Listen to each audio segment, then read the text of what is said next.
Hi, I'm Joanne from the Full Spectrum Centre Limited, an award-winning wellness and vocational training centre, and you're listening to the Full Spectrum Wellness Podcast. This show is all about physical, mental, emotional and spiritual wellness, and it's for people who are looking to improve their overall health and well-being. Each week, I'll share with you all the positive takeaways, tools, techniques and tips that I've gathered in both my personal and professional wellness journey that will help you to look, feel and be well. With a dose of motivation and meditation to keep you going, I'll be joined by a few friends who will be sharing their insights along the way too.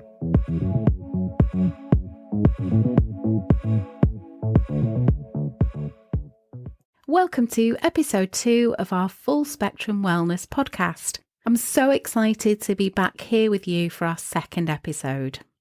Now, do you ever feel like you're just going through the motions? That one day bleeds into the next until years have passed and you're left wondering where that time went? You might even feel the need to be part of something much bigger and more meaningful. Having passion and meaning in your life can break you out of that routine. You might be working hard right now, but ask yourself, are you excited and fulfilled? Now, I'm acutely aware that I'm extremely lucky to have found my life purpose, and I get to be of service every single day. I'm often asked by clients, how do you manage to work the amount of hours you work and help the amount of people you help? And my answer is always the same. It's not a job. It's a calling and it's a passion. I really do love what I do, and I do what I love. When I left school, I went to art college as my passion at the time was art and design. I focused on stained glass design, ceramics and glass blowing, but a wedding and a mortgage meant a change of direction and a change of career. And I stumbled into a job as an optical assistant, and I really did love it, so I trained to become a dispensing optician. I was passionate about helping my clients see and feel great in their glasses and their contact lenses, but it really didn't fulfill me. Fast forward a few years, and after a Reiki session with a friend to help ease my migraine, I found the healing arts and I changed direction once again. I had finally found my true passion and purpose, and that was nearly 20 years ago. And I love it today as much as I did that day I received the treatment. And every day I'm excited and fulfilled. Finding your life purpose can radically change the course of your life for the better. You'll feel more focused, more motivated and fulfilled, just like I do. So my question for you today is, have you found your passion and purpose? If not, there are some questions that you can ask yourself to gain a clearer understanding of your life purpose. So question number 1. Have I been living my life purpose? If not, why not? Question number 2. What advantages would I enjoy if I knew the purpose of my life? Question number 3. If I'm hesitant to find my life purpose, why is that? Question number 4. What is my end goal? How will things look when I live my purpose continuously for years? And question number 5. What can I do each day to move towards realising my vision? Introspection is a necessary part of finding your life purpose. Ask yourself the important questions and listen to the answers. I'd like to share with you some strategies to help you find more passion and create a life that fulfills you. So the strategy that I'm going to focus on first is to determine what's most important to you. Is that helping others, or is it personal achievement? Does music move your soul? Do you love to compete? Think about what brings you the most amount of joy and happiness.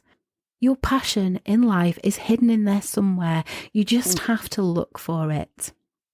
The second strategy is to think short term. So what could you do right now that sounds exciting to you? While long-term goals can be more meaningful, it's important to enjoy yourself in the short term too. Now that might be taking the time to learn to skydive or visit somewhere you've always wanted to go. Maybe it's finally time for you to try a few things that are on your bucket list. The third strategy is to think long term. Pursuits that are more meaningful are likely to require much more time and energy. So what do you want to do over the next 10 years plus? If you could accomplish one thing before the end of your life, what would that be? Now, I know it sounds a bit morbid, but this is a really good exercise. The reminder that your time is limited can reduce the habit of wasting time, procrastinating, and being indecisive. So imagine you've been told you only have a few weeks left to live. What is the one thing you wish you had done? The next strategy is to think about how you want others to remember you. So when you're gone, how would you like your children, your friends, your family to remember you? Make a conscious decision about how you'd like others to remember you, what you'd like them to say about you, and put together a plan to live that life. The next strategy is to think about what you used to love to do as a child that you no longer do. As children, we're quite clear about what we like and what we don't like, especially younger children. They just aren't concerned with the perceptions of others. We do things solely because we like to do them when we're 6 years old. So think about what you've given up over the years. As we become teenagers, social pressure and the need to impress others can steer us away from the things that we love. And in young adulthood, we become overly concerned with the practicality of our choices. So can I really do that? How am I going to do this? With a little thought, you can find a way to make a living doing what you love. Life is too short, so consider what you once loved to do, and if you still want to do that, find a way to incorporate it back into your life in some way. The next strategy is to think about how you'd like to spend your time right now. So if you've got a few hours to spare on a Saturday afternoon, how do you choose to spend it? Are you pottering around in the garden? Are you trying out new recipes in the kitchen? Are you writing a post for your blog? Are you recording a podcast? Your ideal life might include the current hobbies on a much larger scale. So think about why you enjoy those hobbies that you currently spend your time doing. And also consider what topics and activities make you lose track of time. I'm sure, like me, you've been involved in a conversation or an activity and you missed a meal or a meeting, or you were just amazed at how much time had passed. So make a list of the times that you've been so focused that you forgot about everything else. Imagine if you had a career that incorporated this phenomenon. You'd never have to work another day again. The next strategy is to think about, if you retired today, what would you like to do? If you had more resources and unlimited time each day, how would you choose to spend your time? So describe your perfect day in as much detail as possible. The next strategy is to get out of your comfort zone. Most of us are limited by our fear of failure, or our fear of success, or a fear of the unknown. The most meaningful activities are most likely outside of your comfort zone, I'm not going to lie. And that's how we learn and grow. So be brave and explore all of the opportunities. The next strategy is to set a goal to find meaning in your life. If you can set a goal to lose 25 pounds, you can set a goal to create a more exciting life.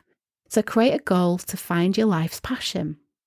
Give yourself 30 days and spend a few minutes each morning and evening on that task.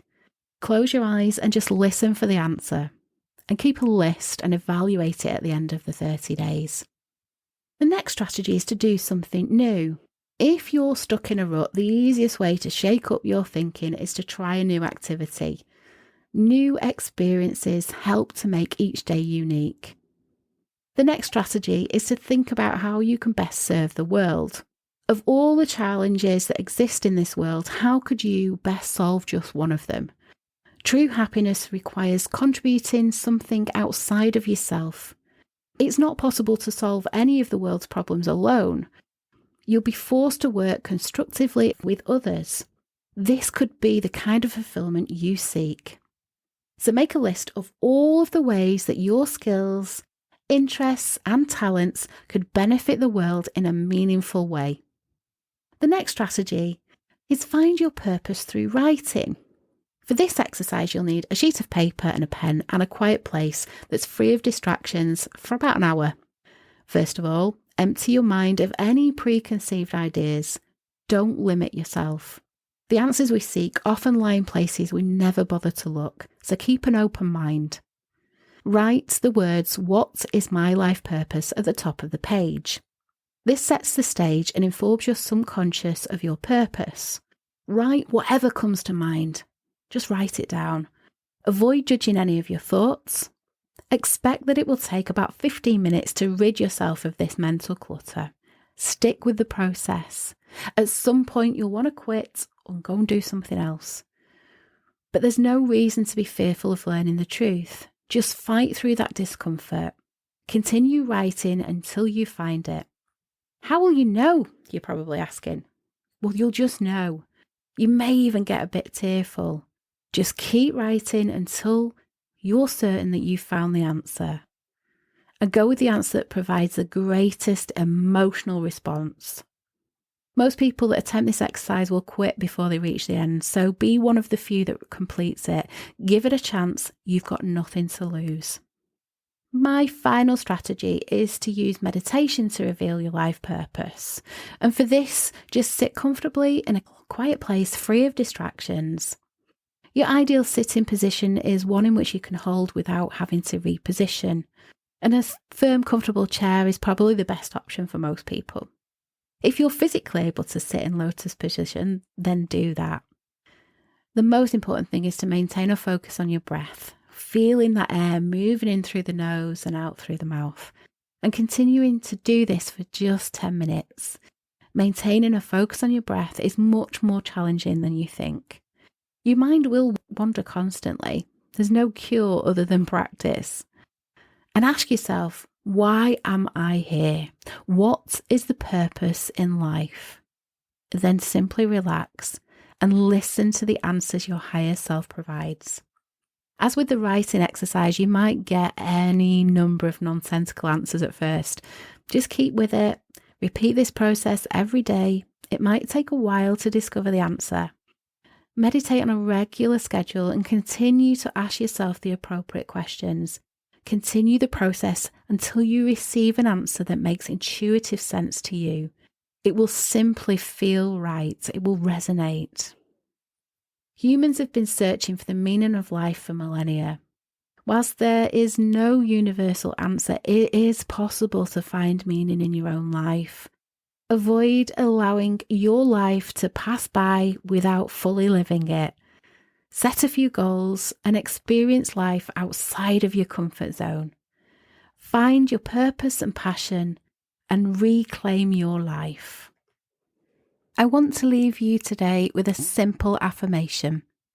I can live a healthy life with focus, clarity, direction, purpose, and passion.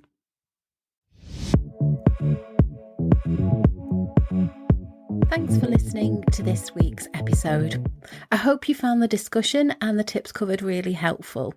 Don't forget to subscribe, and if you enjoyed this episode, please do leave a rating and a review and share it with your friends and family.